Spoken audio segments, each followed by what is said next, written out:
A diplomatic shot across the bows.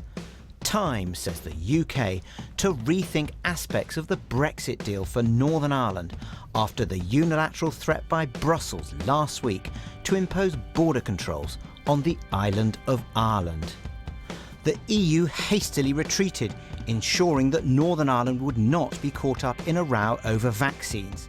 But in a letter to the EU, Michael Gove warned that its initial tactics have undermined confidence across Northern Ireland in the Brexit deal. Into Northern Ireland with Ian Paisley. Ian Paisley.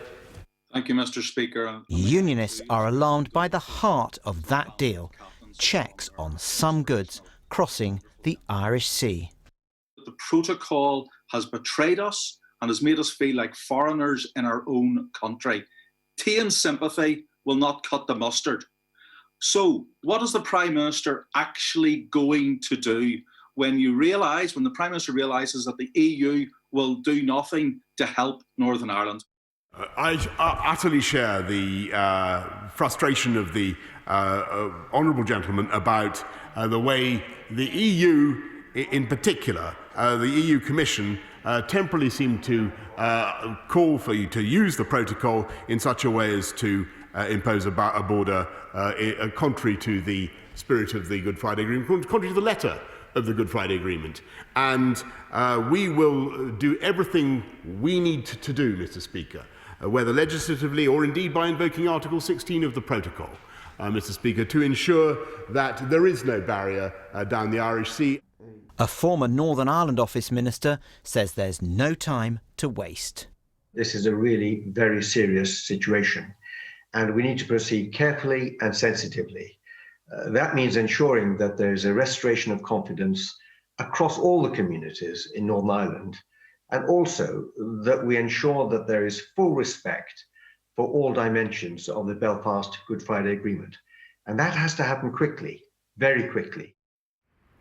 Downing Street believes a major rescue mission needs to be launched after the EU threatened to introduce border checks on the island of Ireland, the very thing Brussels spent 4 years trying to stop.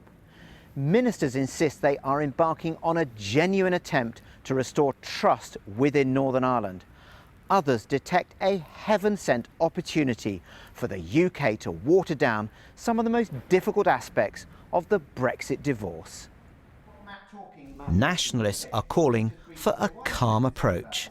It's important that we all approach this in a cool-headed and calm way. Yes, we were disappointed and frustrated by what the European Commission said it was intending to do last Friday night, but of course it didn't actually do that. It didn't trigger Article 16.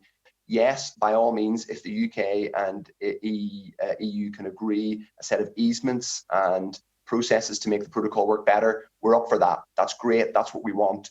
But let's be absolutely clear, the protocol needs to be upheld, it needs to be made to work, because it's a product of UK government choices. A Brexit academic believes the checks on the Irish Sea are the inevitable consequence of Boris Johnson's Brexit deal.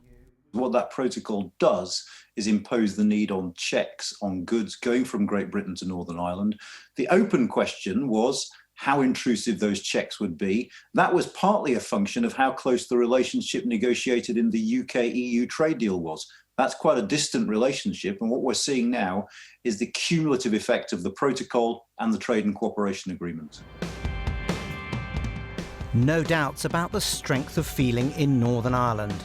The dilemmas which bedeviled the Brexit talks have yet to be fully resolved.